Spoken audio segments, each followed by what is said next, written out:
What's up, guys? It is your host, Harley from the Hook and Bridge podcast. Just want to take a moment and say thank you so much for listening. Without the audience, this show wouldn't be possible. So thank you for checking out our show. Please, if you get a chance, head over to our Instagram, give us a quick follow, and shoot over to that YouTube page and give that thing a quick subscribe. So again, thanks, and here's the episode. Now playing the Hook and Bridge podcast. I fucking love Kesha. I'm telling you, I'm the worst person to have a podcast. I can barely speak.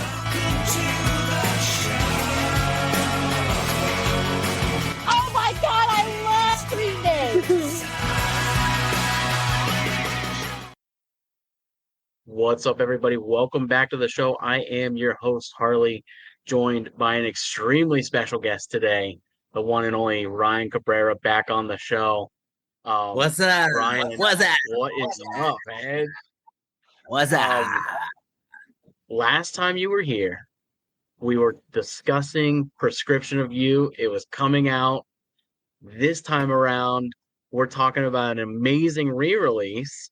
Two, actually, if you ask me. They only asked me to promote one, but you did two versions of this song. I did. And yeah.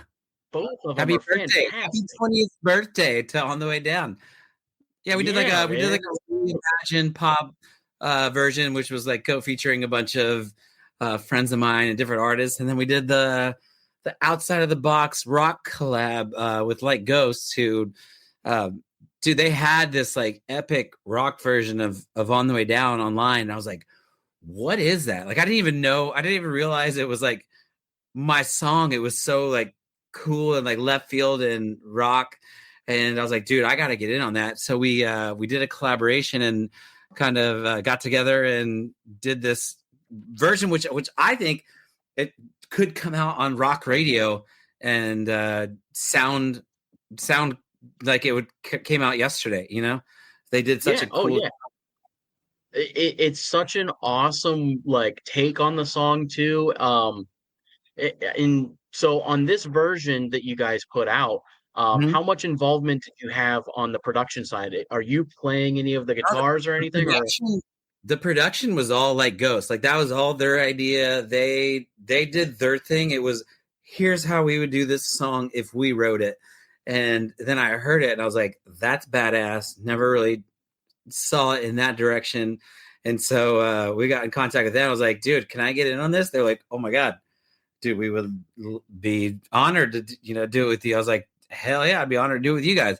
So we went in the studio and kind of came up with this. But yeah, the idea and like the format of production was all Like Ghosts. Hell yeah, man. I love what they did with the guitar. Like they really pushed they really pushed like this really cool chorus like tone to it. You know what I mean? It's very, very like hard rock driven tonality. It's current, it's new, but it's also old. Like there's old vintage sounds from like the 90s and the like the sounds that like of the rock bands like that I like grew up listening to. So I thought it was cool. It was a good mix of everything. Yeah. And your vocals still sound really incredible. Oh, thank you. I appreciate it. Yeah, it's cool to like get to do something different, like we've been doing, you get not stuck inside a box, but you typically try to, have a sound. It's like, okay, here's kind of my lane.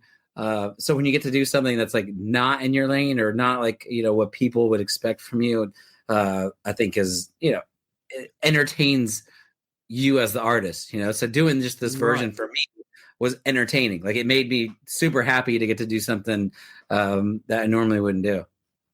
So speaking of thinking outside of the box, Prescription of You, man, I still every week I listen to that song. It's one of my favorite songs of all time. Oh, thank you, man. It's like a workout jam. It really is. I've actually considered reaching out to look into changing our intro song to that song. Because I'm not gonna say no. I'm not gonna say no. I'm for it. I'm voting. I'm on the board. So when we talked last time, though, we were talking about there may be some more of that coming out. Are you working on some new stuff? I was, and then I had some ideas of some stuff. Well, a couple different things that are a little bit more on the brink of like stuff to do with my daughter and my wife, and just kind of where I'm at, personally in life right Mhm. now. And my wife had an idea last night, actually, in the middle of the night. I woke up to a message from her about this song that I wrote that never came out. That was a really cool, like old like doo-wop kind of like Grease kind of like malt shop vibe. She's like, we should do that song and like do it together and like make a video or something. Blah, blah, blah. I was like, that's a really good idea. Like, and that got me like inspired. It's hard, when you've been doing this for a long time. And I'm one of those people that like I have to be inspired. Like I can't write or do something unless I like genuinely care about it or like love it.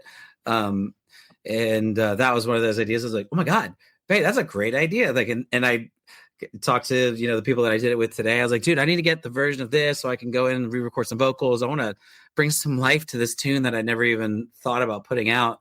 And I'm like, oh, that could be really cool. So that is like an idea of like something brand new that will be brand new. I wrote the song maybe 5 years ago or so, but it never came out. And, certain songs you kind of like forget about, but then you hear it again, you're like, holy shit, that was actually really, really fucking good. I just never even thought about it. Or like things, life gets in the way. And like, when you're writing so many songs, there's some that kind of, just you forget about, whatnot. Long story short.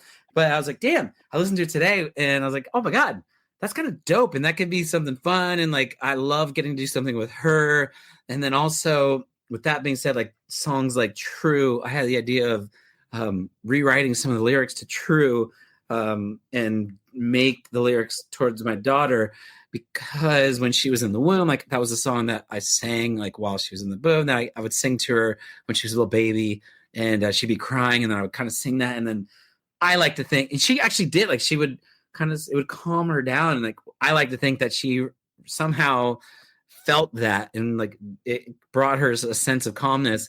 And so that was a special song that, to me, obviously the lyrics at the time was about something else, but it coincides with something that if I restructured it a little bit, could be a song about her, and do like the Hendrix version of True. So that's something that I want to get working on as well, along with, we're obviously touring nonstop, but as far as new stuff, those are kind of the ideas that got me like excited again.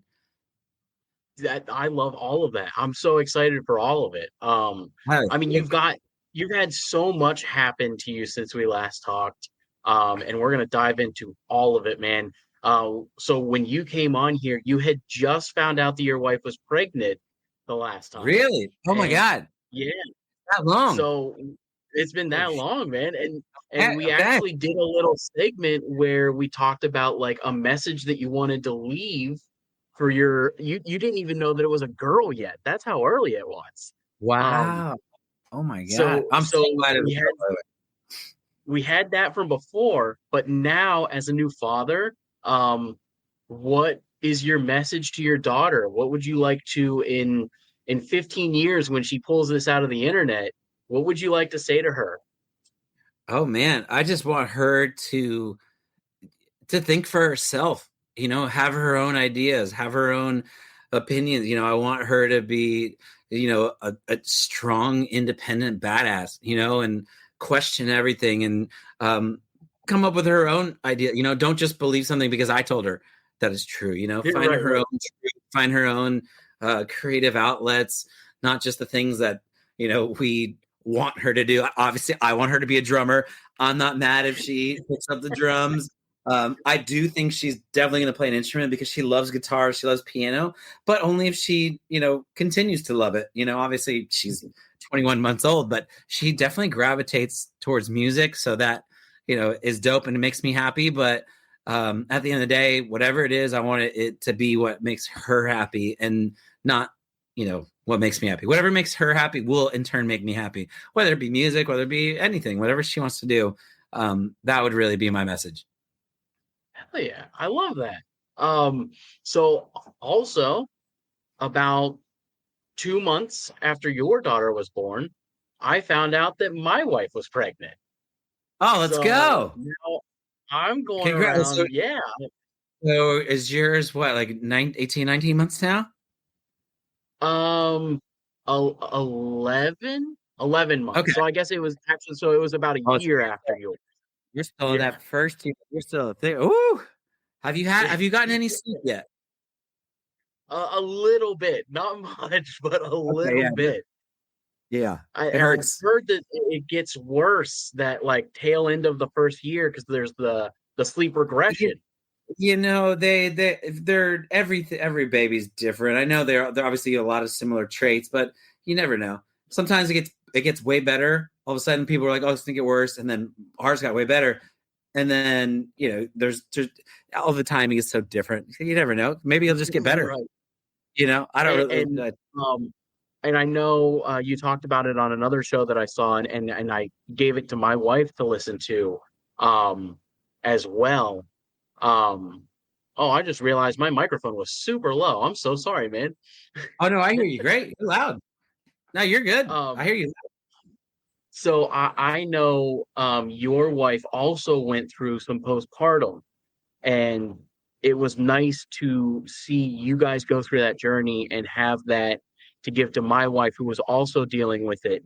And I believe it prompted a very fun cruise you guys went on. We did. We did an adults only anniversary cruise.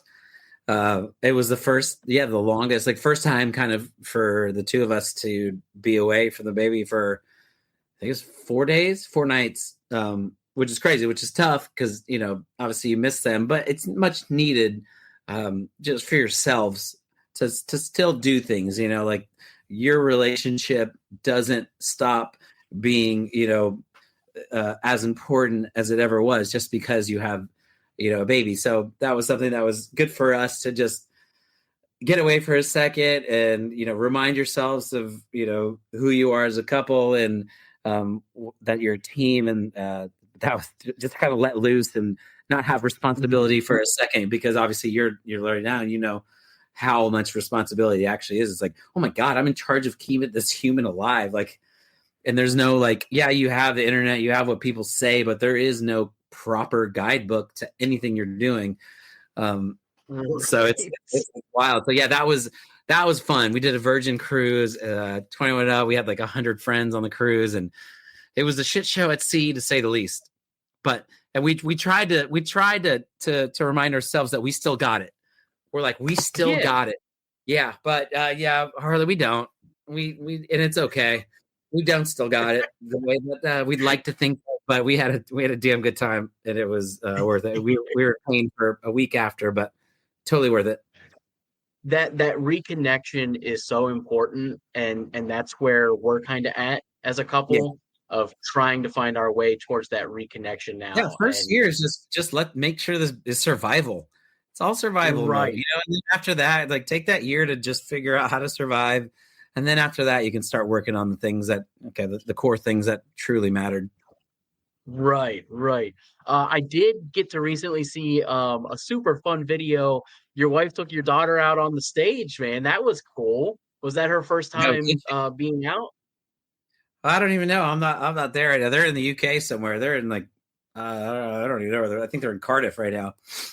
Who knows what they're doing out there, getting into trouble probably. So what kind of collaborations are on the horizon for you? I think just what I was talking about. I mean, it's not even in the books yet, but I definitely want to get it going. Like last night we talked about just doing something for fun together with me and my wife. And even not even as a hey, I want to put out this song. This is my new single. This could be a big hit. Nothing to do with that. Just for ourselves, something fun, like a little project of make a little music video together. So that'll be fun, and then just getting back at some point, probably in 2026, diving back into new music. But I want to do have some fun with the family first, and do that song for Hendrix. Do this song with Lex, and then kind of dive into the catalog of songs that haven't been released yet. Sometimes it's nice to write stuff and then wait 2 years and go back to it and look at it and be like, as opposed to just throwing it out there right when you write it. Because you can go like, all right, actually this is kind of shit. No, because when you're in it, you don't quite you always think it's good. When you're writing it, you're always like, this is a smash, this is a hit, this is gonna be it, all that crap.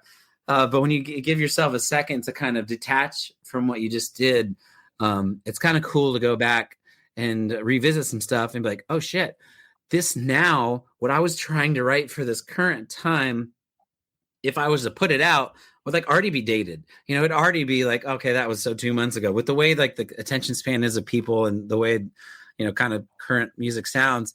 So it's kind of cool to now just think back and go like, all right, I wrote this 3 years ago. Oh, this actually would be cool now because this is a sound that hasn't been around, for a while. And, but the song is still cool. Or hear a song and be like, no, I'm glad I didn't put that out. That's not that good. So that'll kind of be like the beginning of next year for me as far as, music and kind of that kind of stuff. I recently started writing again. I took a break for roughly like 7 years. And my therapist encouraged me to get back into it. And I decided I've done a lot of interviews with pop punk bands from Manicat, and I decided to give it a go. I've never wrote a pop punk record before. Dude. So it's been exciting, man. Fuck yeah. Anything new, it's just good to be creative. At the end of the day, It's like, even if it's good, bad, it doesn't matter. As long as you're doing something for you, and that's what that's about. And then at that point, like that kind of helps with the, there's a writer's block thing that can happen in people, but it's like, you don't even need to write to ever put it out. Sometimes that then eventually that turns into like, oh, maybe I should put this out. But if you're doing it for the right reasons, it's for you, and it's like just expressing yourself in whatever way, why would you not be? It's good for you. Yeah, absolutely. So you've been touring a ton. You've been all over the place. Are we looking at like a big like release on maybe vinyl? Oh man, I don't know. That'd be cool as shit. I've always wanted to, but it's kind of, you never know. It's expensive, man. It's pricey. Yeah, it's very expensive. You never know. Yeah, I'm a believer that things happen for a reason. Like if it's meant to be, like you never know. Things come out of nowhere when you least expect it. On any day, you could get a message of like, "Hey, we have this idea and we have the funding for it. We could do this." I'm like, "All right, cool." So I'll never say that things are not or couldn't happen. But I mean, nothing in the works right now. But every week, you'll get something that pops up. You're like, "Oh shit, wasn't expecting that to happen." That's kind of cool. How often on tour does that conversation come up on releasing something on vinyl? It kind of depends. Obviously there's a certain niche of people who still like are collectors, and they're like, dude, are you ever going to do this? And there was only one, like True. My song True is the only thing that ever came out on vinyl, just in general. Yeah. But you never know. There's always things like that you look towards the future of, like, like something special, like the 25th anniversary of Take It All Away. Would it be cool, like, if we get on it ahead of time to be like, let's do something, because obviously for the 20th anniversary, we did the collaboration, reimagined it. I don't want to do that again. I already did it. So something like that would be a cool idea for like the 25th anniversary. Like, and I think obviously a smart way to do it would be like, all right, you just start like a pre-order. Like, all right, for the 20th anniversary, we're going to do this. You get your pre-orders, and then whatever run we make a certain amount. You get that certain amount, however, about like 2,500 of them, and that's it. Like if you get one, you get one. That's all you're gonna make. So something like that could be really cool. True on vinyl is such an eclectic purchase that it's actually hit like this rarity that I'm sure you weren't expecting. Like it's a sought after, it's a sought after album, just because of the limitations of how many were released. Yeah, so that would be cool. That'd be cool for like 25th anniversary to Take It All Away. So thank you for coming up with that idea, Harley. I appreciate it. We're doing it. Hey, anything to help, man. I just want a copy. I love vinyl. Well, now you have to. That's a good idea. So tell me a little bit about what it's been like being on tour, being back out there, and um, the response has been overwhelming. I see it online. Everybody's so excited that you're back out there. Everybody's so excited for what you're doing. Manic Cat has been fantastic to work with, I'm sure. Great. So tell me a little bit about that tour response. I mean, I'm lucky because I get to tour with all my friends. You know, like it's we started doing this Pop 2000 tour in I think 2017. I want to say so. This is like our 8th year of doing it, and it's me, and it just keeps evolving and kind of it's taking different shapes and forms, but it's always been me in O-Town. And then now our host is Chris Kirkpatrick from NSYNC. We have LFO with us. BB Mac goes out with us, you know, for the summers. And this last weekend, we had Mark McGrath from Sugar Ray. And we've brought in and out lots of different people. But at the end of the day, I think the reason that people are having so much fun on this tour is not only just because, you know, it's just nonstop. It's a festival style of pop music and pop hits, and everybody truly is enjoying themselves and not just like phoning it in, which is very easy to do. And I've been to these shows where I've seen kind of tours almost like ours where I'm like, yeah, they're clearly there to get a paycheck, which is, you know, not our tour. Our tour is everybody's trying to get better and grow. And we've been doing this for a long ass time, but I see it in all the O-Town guys and LFO and Chris, and they're constantly, you know, and myself included, like thinking of what can we do different this show. Every single show is like, okay, what can we do better? What can we do different? What can we, you know, evolve? And every year we've done it, it's getting better and better. And going back to what I started with is we all actually genuinely like each other, and that's rare, you know, in the business. Yeah. We're all like rooting for each other. We all enjoy each other's shows. I've probably seen the show over 1,000 times because we've been doing it for 8 years, and I still love watching it. Every single night is enjoyable to me to watch just as a fan. So I think that comes across for the crowds is like they can tell that we actually genuinely are loving being on stage and loving doing, you know, different renditions of, you know, the same songs and trying new shit out. And that's, I think, why the tour has been successful and just continues to grow. And the lineup is insane. Yeah, it's fun, man. I am curious about LFO with everything that's happened. What does LFO look like now? Well, so Brad, yeah, it was a 3-member group, and obviously 2 of the members have passed. Brad, he comes out with O-Town, and you know they do all their hits, you know, and the O-Town boys sing the hooks and take over Rich and Devin spots, and then Brad, you know, crushes the rap game, and you're hearing the hits, and just like in different ways, the same songs, but you know, and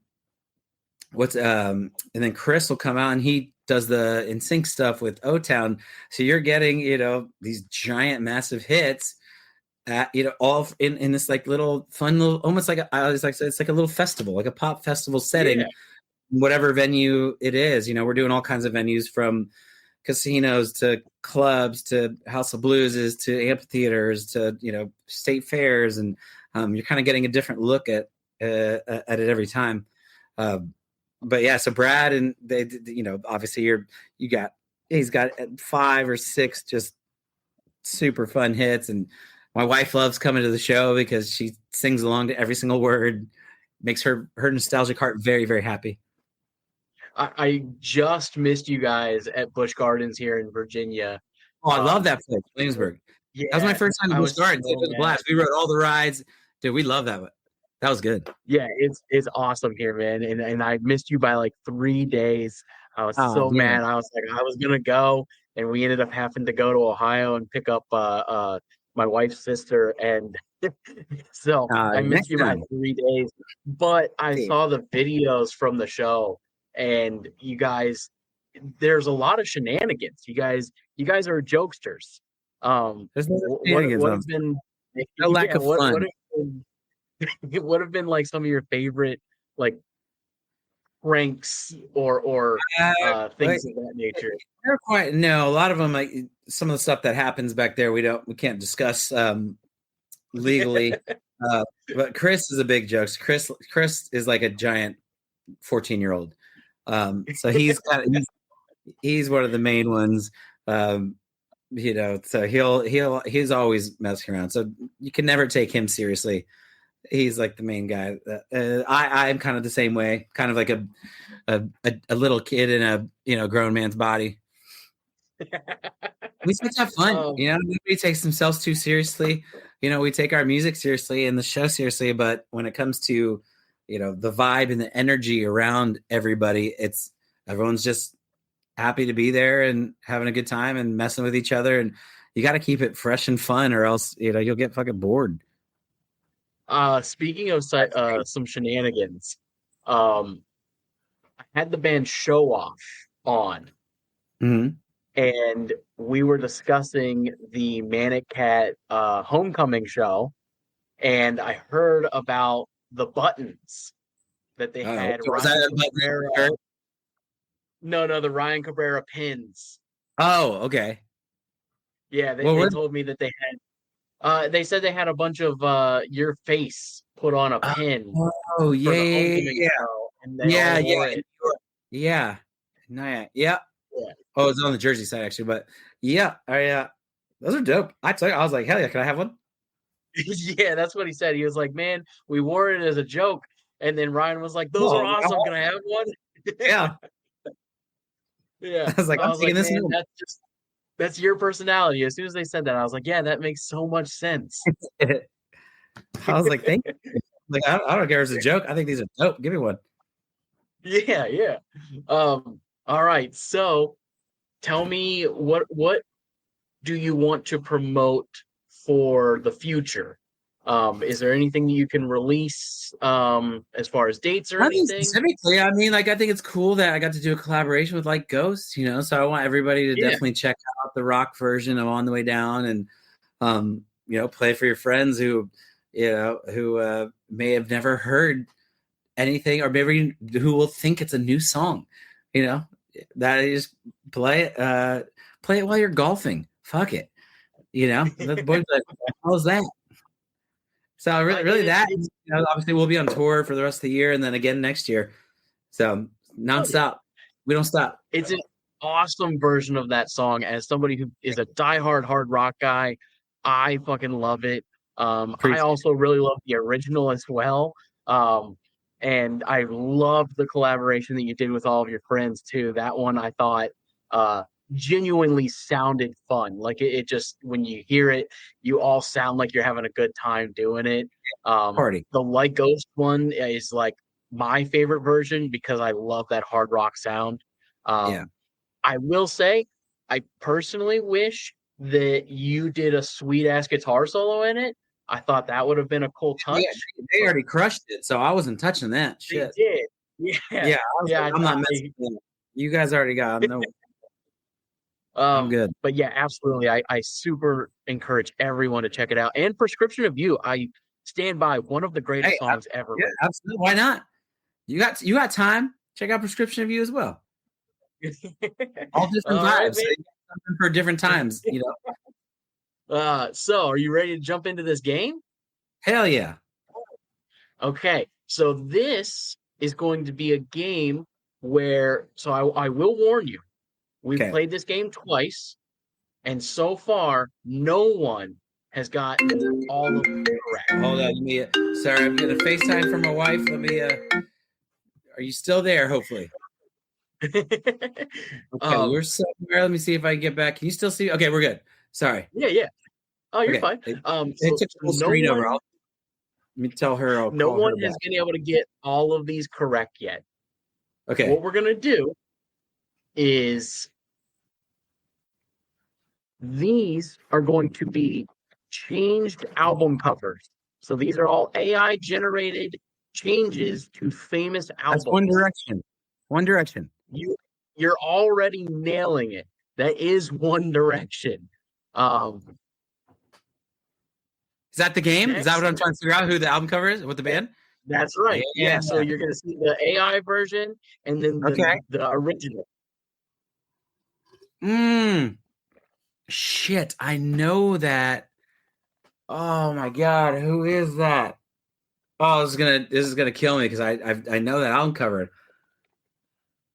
Oh, I can't think of it. I don't even want to say. What is it? It's gonna piss me off. So this one is The Fray.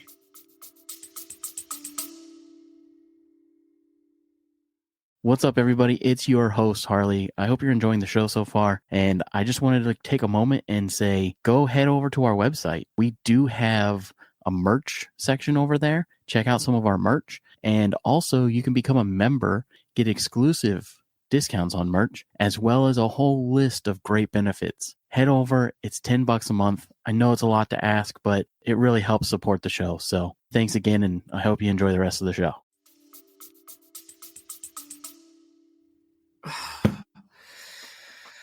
I knew that. I had that album. Yep.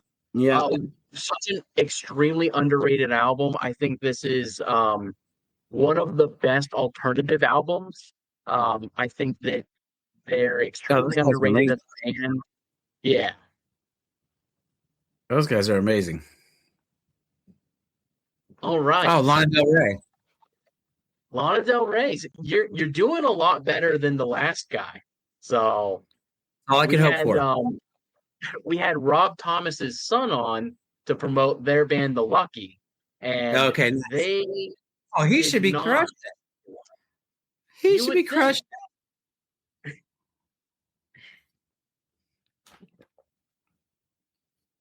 All right, Weezer.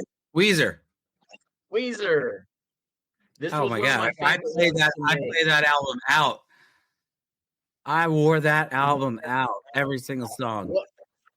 What's your favorite song off of this Blue album? Mine is the surfboard song where it's like, you take your car to work, I take my board. I don't remember the name of it. Oh, I know exactly. Yeah, I know what song you're talking about. What was my favorite song? Are you talking about Surf Fox America maybe? Yes, that's what it is. Yeah. In the Garage was a great one.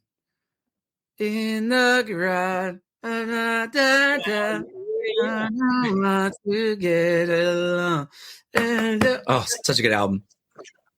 They have another song on that album that I've gotten into recently, where it's like, I want a girl who puts her makeup on the shelf. I don't remember the name of that one either, but that one's also phenomenal. Every song on that thing. It's just my name is Jonas. Oh yeah, the hits, man. Spider Song, I think, is on there. I'm gonna listen to that after we're done with this.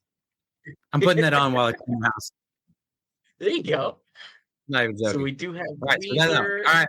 Doing all right. We're doing all right. You're doing great.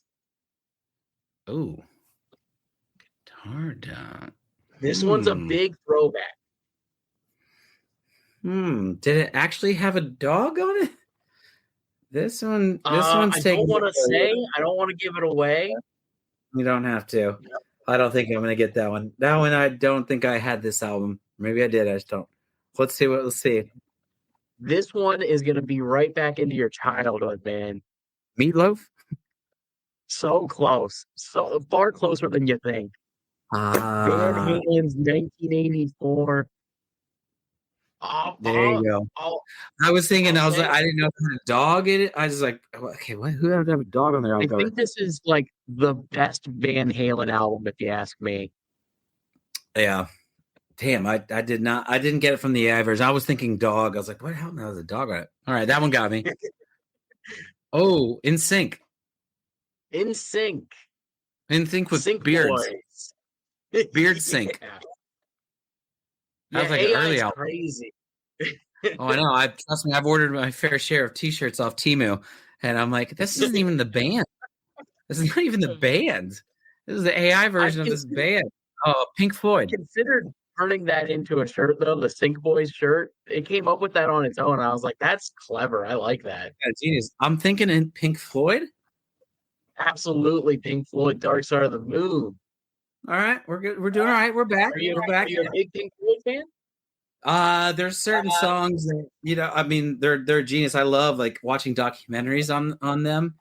I've never like maybe like 10 years ago when I was making the Moon Underwater record, I was getting into a lot of their stuff. Like, I mean, Comfortably Numb guitar solo is still one of my favorite guitar solos of all time.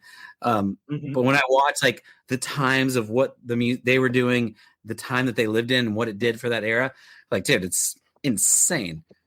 Like some of the songs, like production of those songs is unreal.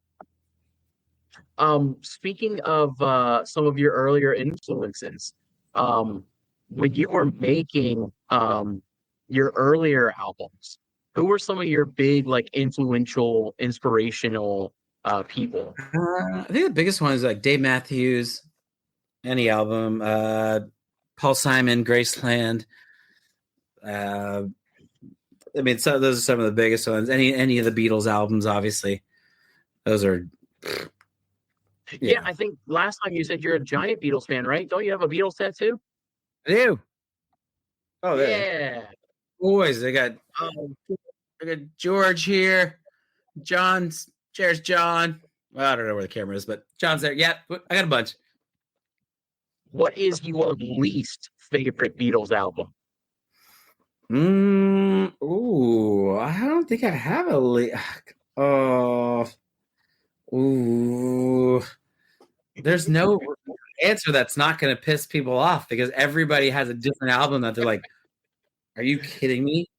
I will open up the controversy and say I think mine is the White Album.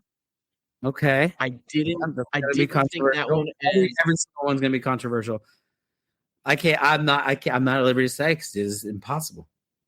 There's no way. Because they didn't have as many songs as they had. Like, they didn't have that many albums, you know, because they were only together for such a short amount of time. Like, they obviously had tons of songs, but there wasn't like for what you would think the catalog would be. So it's not like they had 15 albums. Right. I can't say. Like, do you have a favorite Beatles song? Ooh. I mean, there's a couple. My favorite George Harrison song is "While My Guitar Gently Weeps," and "Here Comes the Sun." So those are my two George Harrison favorite songs. Probably, obviously, oh man, "Yesterday" still gets me. Like, I mean, it's such an incredible song, man. Yeah, any. I mean, those get me. As a parent, has Hey Jude impacted you? Like, I recently listened to Hey Jude, and you hear things differently. Yeah. It's things hit differently when you listen to it as a parent, for sure. Yeah, Hey Jude's one of them. All right, so we got Pink Floyd. Let's see what's next here. I think this next one's super easy. Is it? I do. Maybe it's just because I love this album. But I think this one, when you see it, you're gonna be like, "Oh, it's so obvious." Oh my god, I know I'm wrong. I know it's wrong. I'm just gonna say Prince. I know it's wrong because it's not Prince album, but whatever. What is it? Surprisingly not crazy off. I get why you would say Prince. But it is a princess, the one and only Taylor Swift. Yeah. Okay, so yeah, because you're not really paying attention to the birds when you don't have the 1989 on there. Her, and it didn't have. If it had the Polaroid outline, it could have been different because the Polaroid is now. Have you wished them congratulations? I feel like at this point, every show I have not. I don't know them personally, so has not been any sort of congratulations. I don't wish. I mean, I wish everybody well when they get engaged, but unless I know you. As a music reporter, I feel that in order to keep my house in good standing order, I have to every episode. Keep everybody happy. You gotta play along. No, anybody that gets engaged, congratulations. Absolutely. Matchbox 20, easy. Matchbox 20. This is Hot Wheels 10. Yeah, great album. Now, Great album. That was definitely that album was a big influence on me for sure. Me too. It's the reason I picked up a guitar, honestly. Nice. Hell yeah. Did you get a chance to work with Rob Thomas at all over your career? We had a couple times where we were going to work together, but some things came up scheduling wise. But I mean, we have the same manager, so it's not too far out of the wheelhouse. But he's a great guy. He's a friend. Obviously a huge inspiration. I remember when I was first starting, they asked if I could work with anybody, who would be. I said Rob Thomas and Johnny Resnick, and ended up working with Johnny. So we did that. At some point, it's not, you never know. I think it's definitely doable. We know the same people. You know what I mean? So that's still that's collaboration with you two would be absolutely incredible. I couldn't imagine. I will say one of my dream interviews is to have Rob Thomas on the show, and I have been avoiding doing it. Dude, he's an awesome dude. He's a sweetheart. Yeah. I feel like he was so inspirational. This is such a lame story. It'd make great internet content though. So when I went through a breakup, I wrote Rob Thomas a letter and sent it to his P.O. box, thanking him for his song Bright Lights because it helped me get through that breakup. Hey, I think we've all been there. So I sent Green Day a letter back in the day. Really? Oh yeah, I don't think they got it. Looking back now, I was like, I don't know, 18. But looking back now in my 30s, I'm like, oh my God, that's the lamest thing. Like, you sent a stranger. Yeah. I think it was cool, though. That was like, all right, whether it got there or not, like you felt like you were getting one step closer to the band, just wondering, like, did they get it? Did they get it? Did they read it? Who knows? In your head, was like the weight lifted off of my shoulders at the time. Like, yeah, it's good. Just putting those feelings as paper. Anything else? Yeah. So I agree. That's good. You're listening. I'm sorry for how embarrassing that was. I'm sure that. So this next one, I hope you get, and it would mean the world to most people. Okay, there's a dog on it. Let's see. I mean, come on. I love this album cover. I might make this. Obviously, it's Ryan Cabrera. Yeah, if he was a little puppy. But maybe this should be the kids version when I do like a little like toddler like lullaby version for the kids. And just have like a little puppy. Oh, an instrumental kid. Like a little folk slowed down version of each song. Although some of the songs were a little not like dirty, but they're about some things that maybe I wouldn't want to sing to my toddler, but never like over the top. But shame on me. I don't really want to sing to my daughter. I'm sure you've seen like the Metallica for babies and stuff. Yeah, exactly. Stuff like that. This would be that version. This is the toddler version of Ryan Cabrera's "Take It All Away." I love it. I dig it. If we want to talk about moving units, I dig it. I love this. I thought this was this dog. How did I get? I had to get at least like 7, right? Did I think I missed 3, right? I believe you missed 3. I think not bad. 3 out of the 10. Yeah, it was Taylor, and that's pass. Yeah, Taylor Swift, the Fray, and Van Halen. And Van Halen, yeah. Okay. That's not bad. It's respectable. Yeah, you crushed it, man. All that game. That's dope. Yeah, man, what a great album. And I'm so happy to see you guys celebrating it and everything that's been going on.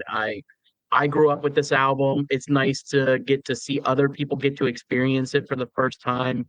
And I can't encourage everybody enough. Please check out Take It All Away. Like the original and the release of the re-release on the way down, or all the way down. I can't say enough, man. Like, I think it's incredible what you're doing. I think you've brought new life to an older song for a new generation to enjoy. So thank you. I appreciate it. That's what we're trying to do. absolutely. And thank you for having me again. I appreciate it. It's always fun talking to you, brother. Yeah. Thank you so much for coming on the show, man. Like, And the game too. I love the game. I love these games. So I'm always out. Yeah, We'll do it again. Next release, we'll do this again. I want a new game. Keep it fresh. I want a new game. New game every time. One of my favorite things in doing this show for the past like 3.5 years was when we were doing it the last time. I had a whole section of trivia about wrestling, and you didn't know jack shit about wrestling. And you yelled for your wife to come and help with the questions. And that was one of the funniest things that's ever happened in my life. It was great. Probably didn't know either. I'll know like some old school stuff like when I was a kid, but yeah. Yeah. She was so yeah. she wasn't helpful. She knows more than me though. She definitely knows more. But no, congratulations on Parenthood, man. Congratulations on everything. Thank to you, brother. It's so awesome. And yeah, please keep in touch, man. We love having you on. All right, man. I definitely will. Next time we'll do it again. All right. Hey, take care and make sure you call your wife back. Okay, I will. I'll do it now. Later, brother. Right, see you, man. All right, everybody. Well, that was Ryan Cabrera on the show. How crazy is that? I really mean it. I love his music and think he's incredible. So please check out Ryan Cabrera's entire catalog. And sounds like there's a lot of awesome stuff on the horizon. So interesting fact, I am doing this episode from a different location. I will not say where, because of, what is going on and where I'm at. So if you notice things are a little different, it's because I was running a little behind. Hey,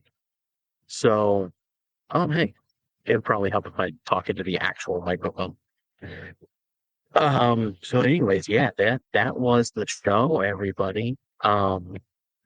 Thanks so much for hanging out with us. And please, if you get a chance, go check out our Instagram page, give that thing a follow, jump over to our YouTube page and subscribe. But honestly, the biggest thing you could do to help us out right now is to jump on wherever you listen to the show. I mean, you're listening right now. If you could just give us like 5 stars on either Apple or Spotify and type out a quick little review of the show, just saying how much you love us, hate us, it doesn't matter to me. Well, it does. It matters a lot, actually. I hope you don't hate us. But if you could type out a review of the show, it helps so much with what we're doing here. And yeah, man, who knows? Maybe in the future we'll have Rob Thomas on. That would be incredible. Anyways, thanks for hanging out with me. It's been real, and peace. Thanks for listening to the Hook and Bridge Podcast.